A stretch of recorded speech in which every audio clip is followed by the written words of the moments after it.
Welcome everybody, welcome to our final day of our 7 days to bloom and glow, and we are discussing with experts the doTERRA wellness lifestyle.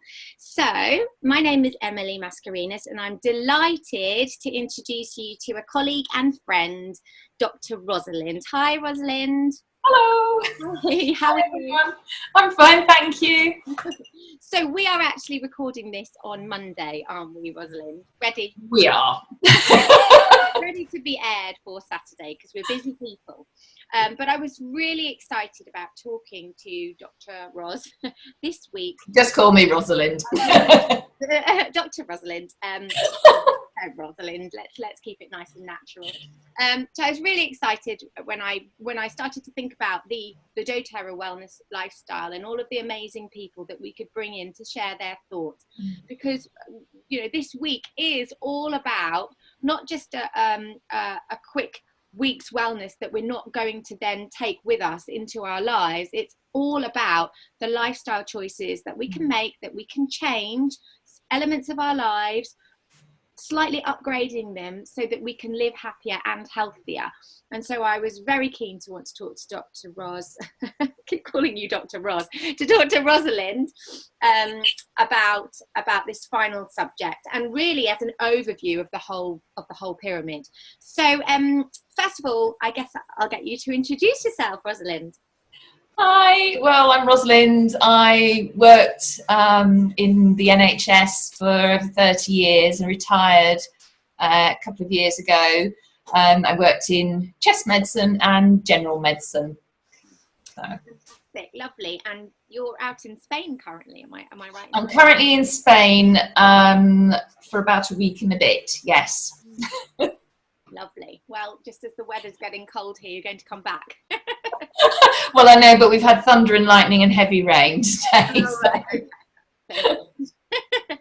So, Rosalind, I'd like to ask you firstly about your thoughts on living a wellness lifestyle as a whole, because obviously this week we will be learning and hearing from our experts on all different aspects of wellness and using what nature has provided as much as possible to stay well, along with other choices. So I just wanted to sort of hear where you come from, because it would be very interesting to hear from you. Well, my professional life was very much analogous to being a firefighter. So I saw patients when something had gone horribly wrong and they were ill enough to come to the hospital. A lot of the conditions, particularly in my field of chest medicine, were avoidable with self-care.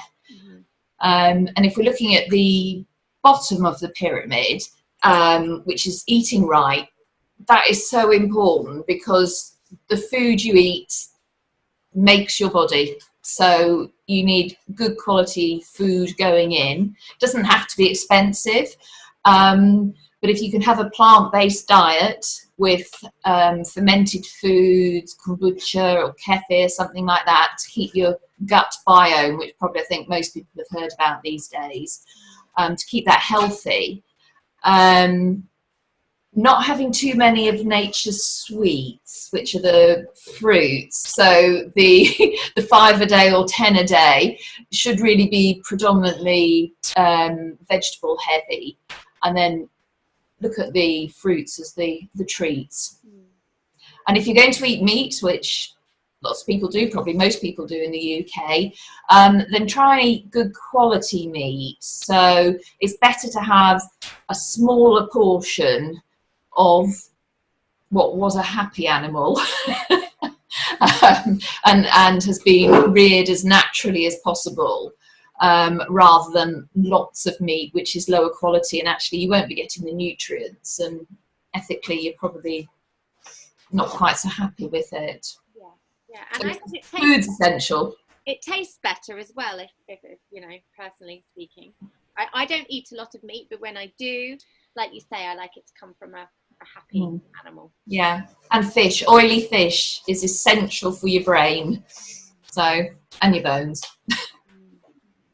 So lovely. So that's kind of like nutrition, and then yeah. Oh, there's one other thing there. If you're an adult, the sort of up and coming new advice is trying to reduce your carbohydrate load. So the food pyramid that has been promoted by the NHS and in the USA. So it may be controversial and not in accordance with what you say, but there has been a lot of agricultural industry influence. So it's better to not have a really heavy diet that's heavy in bread and pasta and rice. Of course, you can eat those things, but try and have the healthier versions, the whole meal varieties.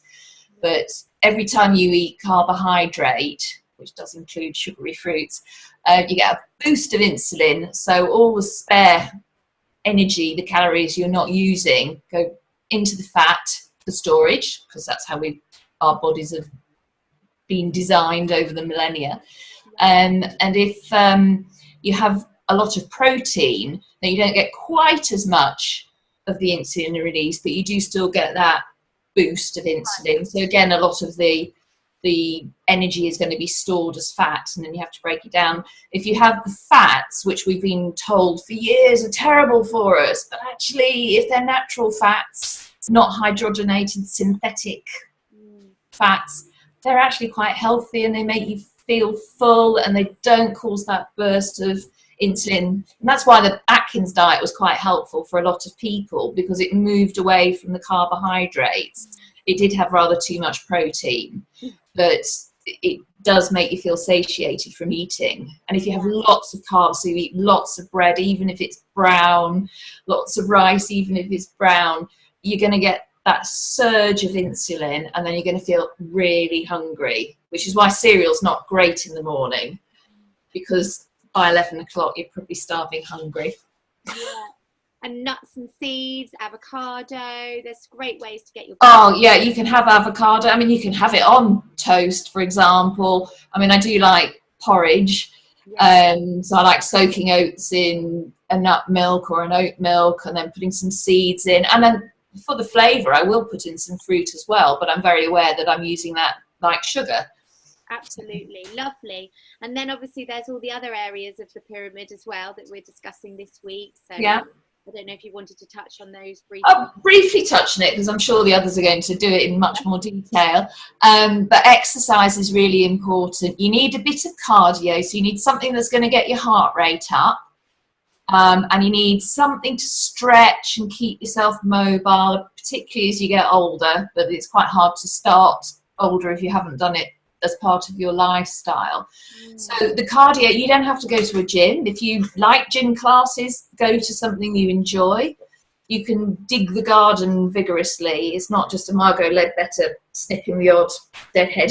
You've got to get a bit of a sweat up and a bit of a puff. Go for a brisk walk.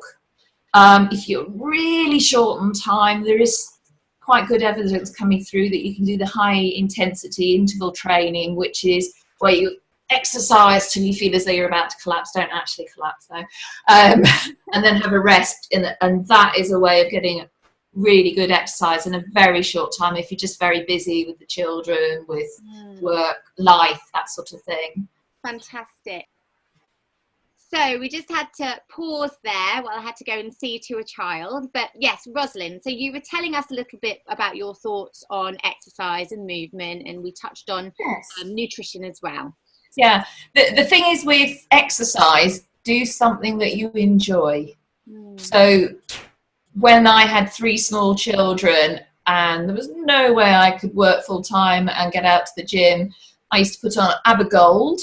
And the children who were able to walk or toddle would dance with me through ABBA-Gold. And they thought it was hysterically funny because I had some really cool moves. But it was good. I'm an ABBA fan as well, Rosalind. So it's just do something that you enjoy. So the best exercise is something that you're going to do.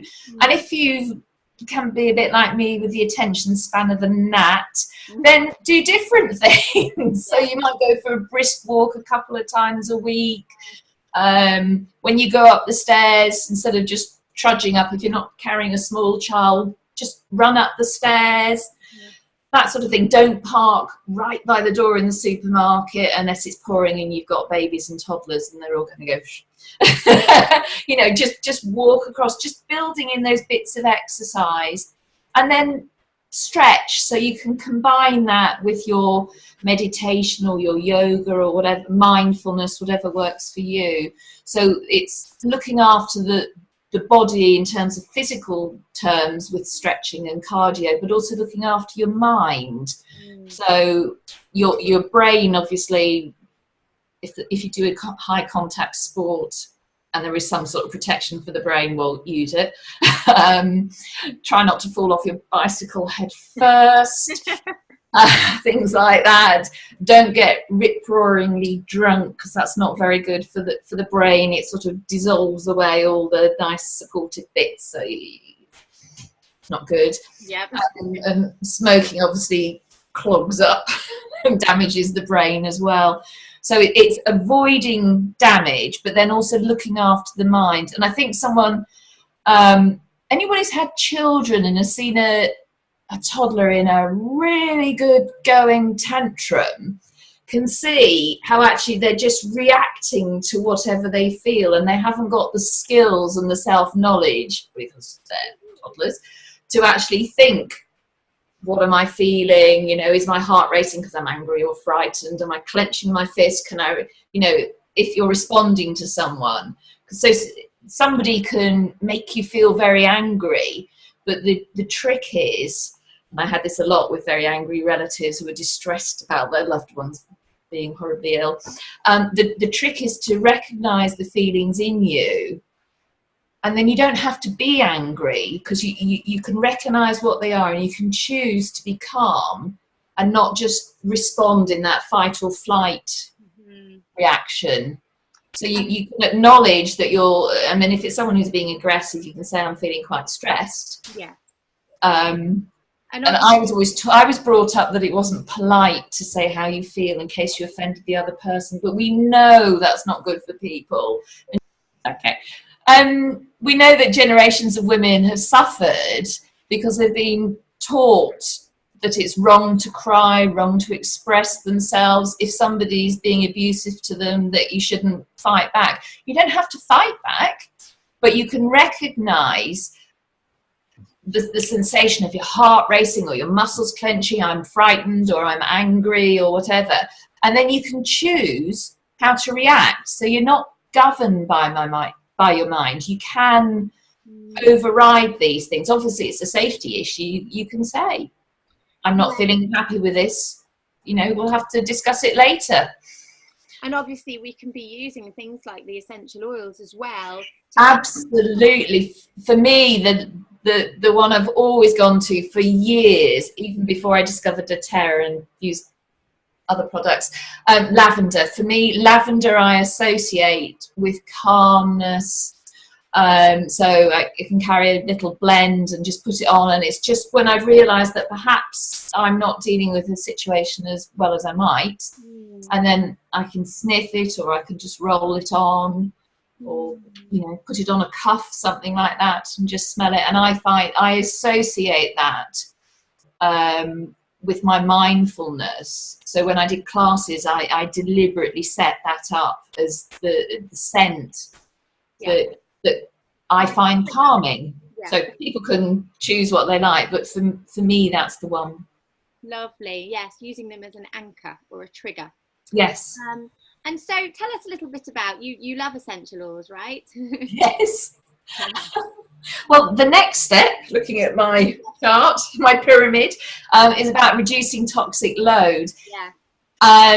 And I have 3 sons, and when they were in the nappy stage, I used to use washable nappies, because I've been quite an eco warrior since I joined Greenpeace at 17 or something. There we are, that's very helpful, the pyramid. So obviously I didn't want lots of nasty chemicals in contact with my children's skin, particularly if they got a bit sore, which they do sometimes. So I used to rinse them in vinegar. I used to wash with washing soda. In terms of cleaning the house, before I knew that you could buy essential oils, I used to make a house cleaner with vinegar and water and orange peel, or satsuma peel, whatever I had around. But obviously that's a bit more time consuming and takes up space on the counter. So it's really nice that now doTERRA have done the hard work for me. Yeah. And I don't have to be brewing up vats of orange peel and things. So I just I still use a lot of vinegar for cleaning, but to avoid that vinegary smell, I will put in orange oil or lemon oil or eucalyptus or tea tree melaleuca, depending on my mood, really, what I feel like what I'm cleaning. So yeah, I've been doing that for well over 10 years, probably even over 15 years, because the family home had borehole water and a septic tank. So I was apart from my environmental global awareness, I was very aware of nature surroundings. Yes, and that's the thing, the oils don't have that negative impact on nature that chemical cleaners do. Yes. And even just, you know, the containers that we use them in. Yes. If you're creating your own, you can put them in lovely glass bottles. Oh yeah, it can look quite pretty. You can still put a bit of peel in for the aesthetic effect. Yeah, and it's better for the environment. So eliminating plastic is always good, isn't it? Yes. And then moving on, we've got the informed self-care and looking after yourself, really. Yeah, well, that really incorporates all the lower levels. So knowing that you need to look after yourself, because you can't look after other people, elderly people, partner who's ill, or young kids, if you're absolutely like a ragged dishcloth. You have to look after yourself to be able to look after others. And even if you haven't got family living with you, we all have friends, so you know there's always somebody who would benefit from our help. And it actually also, there's a lot of studies which have been carried out on self-care and actually helping other people, doing random acts of kindness, keeping a gratitude journal, volunteering. Although it's good for other people, it's not entirely altruistic. It's also very good for the person who's doing all those activities. And we know that loneliness is a really big killer, particularly for the elderly in our communities. So if we can do something that just, you know, we go around and have a cup of tea or check they're all right, just have a quick chat with them when we're at the bus stop, that sort of thing, it all helps. Absolutely, and they do say that the giving is the getting sometimes. Absolutely, yes. I know that certainly when we're able to do things that help other people in obviously what we do with my doTERRA, helping other people to feel well and to feel better actually brings me so much fulfillment. Oh, absolutely. I mean, that's part of it with being in the medical profession as well. Yeah. You do want to help. We're always told we shouldn't say that we want to help people, but what's wrong with wanting to help people? Yeah. You know, if we have the skills and the willingness to do it, then that's great, because I used to get a buzz out of helping somebody, and unfortunately in my specialty there wasn't a lot of curing, but it was certainly helping people to understand how to improve the situation they were in, educating them about what they could do for self-care, even at the fairly later stages that I used to see people. And it's all really important. And that does bring us to the peak of our pyramid, really, as in the proactive medical care. Yes, what have you got for us on this?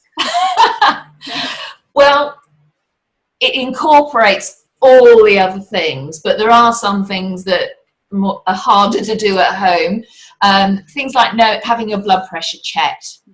if it's fine and you're slim and you're active and there's no reason for it to be high, you don't have to do it every week or two. If you're someone who's a bit older, who might be overweight, then you'll need to have more checkups. Things like for women going for the smear test. When you reach the age where mammograms are useful, go for the mammogram. People sometimes don't go because they don't want to know, but there are very few things that benefit, very few serious things that benefit from delaying the diagnosis. So men, obviously, they can check their testes every month or whatever. Women who are still menstruating, if they check their breasts after they've finished a period, then they get to know them, because there will be lumps and bumps and sort of, they change when you're young and you're younger than me, still having periods. But it's just getting to know them, and then, not delaying if you find something. Absolutely. And I actually have a blood pressure monitor at home myself, and I've had it for many years, just because I like to have it there. Yes. I can feel like I do have a little yes. bit of control over our health, because ultimately this is what we teach, is that we need to be empowered to look yes. after ourselves. Yes. This is where we need to be these days, because nobody else is going to do that for us. Yeah.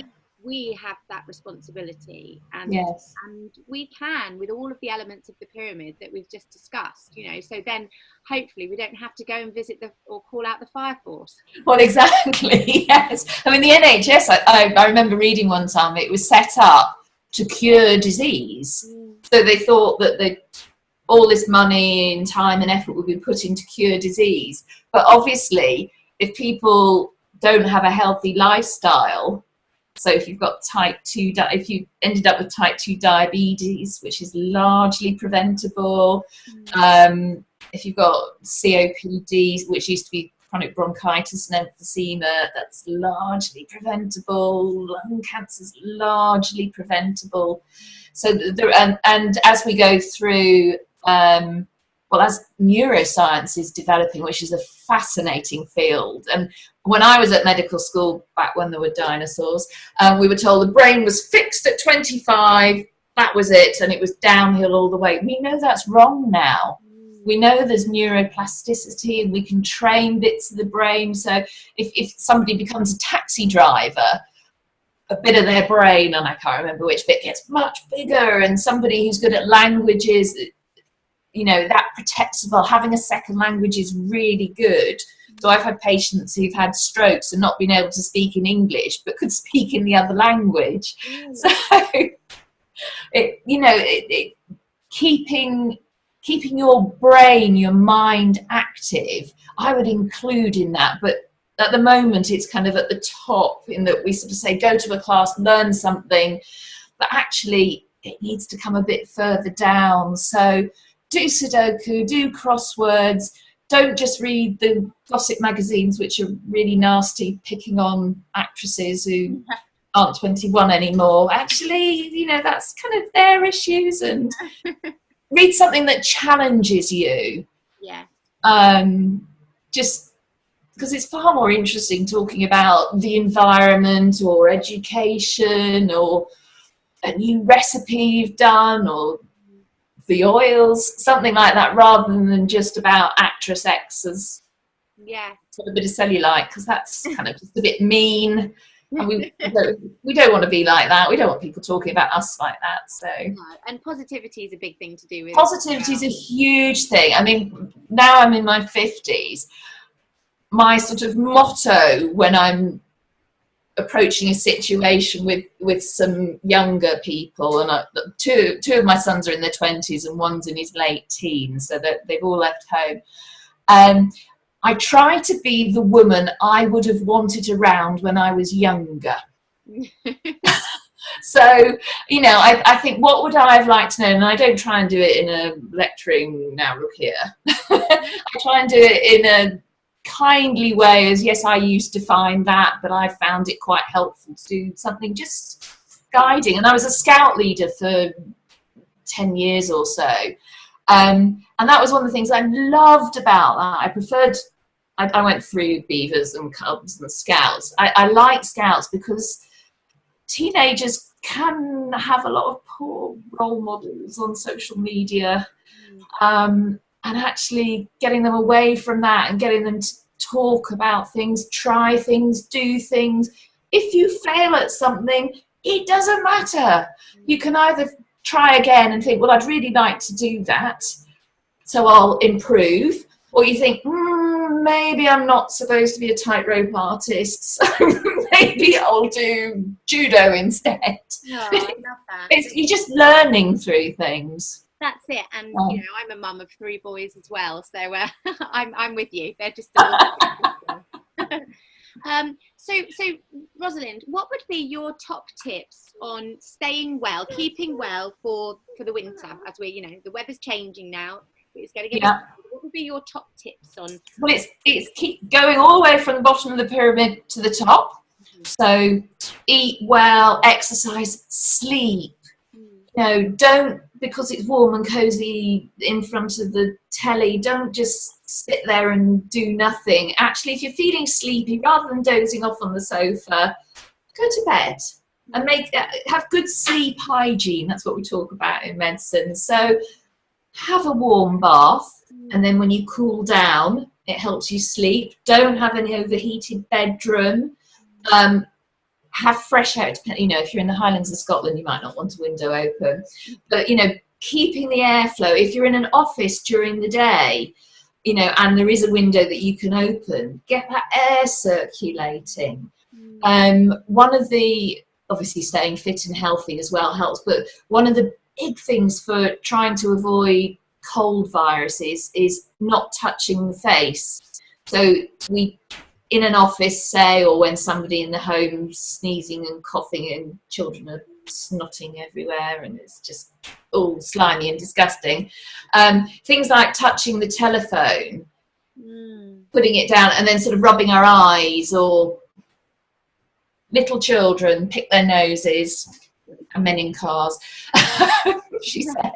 You know, that's not good, because that's getting whatever virus that you touch from somebody else who's sneezed or coughed or whatever, going straight into your respiratory tract. So that's really important. So things like if you're in an office where there's shared phones or whatever, or you have movable offices, you know, you're hot desking, there's nothing, well, it's very helpful, I would say, just to be aware, and you can use a bit of tea tree or On Guard or something like that, just to wipe over what you're going to be touching, things like that. After keypads, I'm very cautious about when you're pressing on a keypad, you know, to pay for something.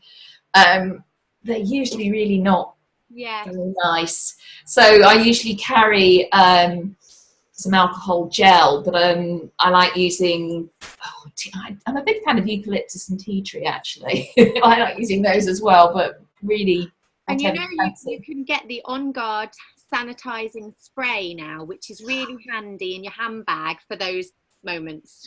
I didn't know that because I'm new to doTERRA, but I will definitely look out for that, and I will definitely get that in that case, because it's much easier than having to mix several things. Yeah, and that you can also get the mini beadlets as well, which are also, they're like On Guard in tiny little beads. Yeah. I take them when I'm traveling on public transport and put them in my hands as that extra protective support. But yes, even just if someone comes round to my house and they're coughing, I might discreetly put the diffuser on with the On Guard, diffusing into the air, and they won't know. They just say, oh, it smells like Christmas in here. Yes, it does smell good. And a lot of these things as well are just triggering that, you know, I must be careful, I mustn't touch my face. And if you can teach your kids that when they're young, it's great when they're teenagers, because they're not, and they all get spotty. It really helps if somebody's learned not to touch their face. Yeah, I love that. That's really important. So yes, the oils, and as part of hygiene and self-care, and not touching your face. And if you sit on a plane where you're going to be there for hours, I've been known just to do a quick wipe round. Yes. That sort of thing. I think it's important these days, you know, that we have an awareness of this for sure. And especially when you have little people, encouraging them just to wash their hands. In the hospitals, we had to be signed up as capable, competent at washing our hands every year. And it's one of those things, I don't want to be too graphic and disgusting, but when you see people in public lavatories and they just sort of go under the tap, and you think, you know, proper hand washing between your fingers and your fingertips and sort of half of your hand. And happy birthday twice, I believe. Birthday twice is the time that you should be washing your hands. Yes. Most people get to the end of birthday and they're done. Yes. Yes. Lovely. So, simple things. And if you're starting to feel a little bit under the weather, what would you suggest? Listen to your body. Make sure you're drinking enough fluid. Even drink slightly more than your body feels you need, because you'll be sweating and you can easily lose half a litre just without actually running with perspiration. Your mucosal membrane, so in your nose and in your mouth and your eyes, they work most effectively when they're moist. So if you're not drinking quite enough and you're feeling thirsty and your nose is a bit dry because the environment's a bit, drink more. Just fluids. I mean, you can have green smoothies and things like that if you get a bit bored with water, or herbal teas. I really, really like lemon, and I really like peppermint in the waters for when I kind of want something a bit different. So when I'm out and about, I usually carry that. But certainly in the house, it's so easy, and there are so many that taste nice or mix together and taste nice. So drinking water. You like honey easy as well, don't you? I do like honey. I used to keep bees, so I'm quite picky about my honey. So in my 20s, for about 7 years or so, before I started moving all around the country to different hospitals, I kept bees, and I went to beekeeping classes, and the honey's great. So if I'm getting a sore throat, I will have a spoonful of good quality honey, not just sugar syrup, and put in some lemon with it. I'm quite a fan of drinking turmeric root sliced up with some lemon or some orange, and drinking that. But with the oils, as long as it's cooled down a bit, you can put them in as well. And if you've made a big pot and it's gone cold, well, you know, boost the flavour with some of the oils, and that's really nice. So yes, I like that a lot. And soups are always nice and warming, and broth. Things like bone broth, yes. So not the ready-made soups, but if you've, I don't know, sorry, vegetarians, if you've cooked a chicken or, you know, some lamb and you've got the bone, just heat it up, lots of water in it, chuck in some vegetable peelings even. It doesn't even have to be the whole thing. I always like black pepper in that because I like the kick from black pepper. But yes, things like bone broths, very good. You could add a drop of black pepper oil. You could add a drop of black pepper oil, yes, and then you don't have to sieve the pepper peppers out with your teeth. Oh, well, that's just, you know, such lovely information, and so lovely to hear from you. Thank you so much, Rosalind. You're very inspiring. The world needs more people like you. And I'm sure that everybody has found so much value in our little interview today. And we look forward to hearing from you more as well. Well, thank you, and I hope I've helped some people. And it is possible to do it when you've got kids and jobs and all the rest of it. You just make it part of your life. Absolutely, lifestyle medicine. Perfect. Well, thank you so much, Rosalind, and we'll look forward to seeing you very soon. And goodbye for now. Thanks, everybody. This will be up on this page for the next week or so, and you guys that are members of our cleanse community, our wellness week, and also we did the spring cleanse in the springtime. Anybody who's joined, you have lifetime access now to any future programs that we run. So welcome. And thanks again, Rosalind. You're welcome. Bye bye.